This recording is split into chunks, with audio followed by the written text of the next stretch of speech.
आता घेतो आपण याच्यावरती आयजोड टेस्ट। याच्यामध्ये हा स्पेसिमन आहे 10x10 क्रॉस सेक्शन आहे स्क्वेअर आणि याची टोटल लेंथ आहे 75 आहे। आपण कट मारलेला आहे 2 mm लेंथचा 28 mm एका साइडला। आता हा स्पेसिमन ठेवताना एन्व्हिल मध्ये व्हर्टिकल ठेवायचा। या ठिकाणी हा स्पेसिमन आपण ठेवला आहे एन्व्हिल मध्ये। हा जो स्लॉट होता स्लॉट हा त्याच्या लेवलवरती आणलेला आहे आणि आपण हा टाईट केलेला आहे। हा याला म्हणतो आपण हॅमर। हॅमरला काय करायचं आहे आता आपल्याला हा लॉक काढून लिव्हर जे आहे ते प्रेस करायचे। 1 डिव्हिजन म्हणजे 2 जूल त्या ठिकाणी हे दिलेलं आहे। ओके, तर आपण आता काय करूया, याला स्टार्ट करूया।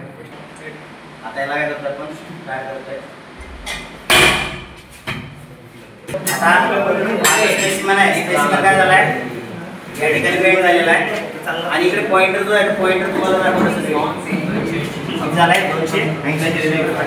तर हा युनिटची झाली 4P ची रीडिंग। असे तुम्हाला आपल्याला 2 मटेरियल घ्यावे लागतात, मिनिमम 2 घ्यायचे आहेत। जसं की ब्रास घेऊ शकता तुम्ही, ॲल्युमिनियम घेऊ शकता, कॉपर घेऊ शकता किंवा कास्ट आयर्न घेऊ शकता। आपण हा घेतला माहिती झाली 4P ची रीडिंग।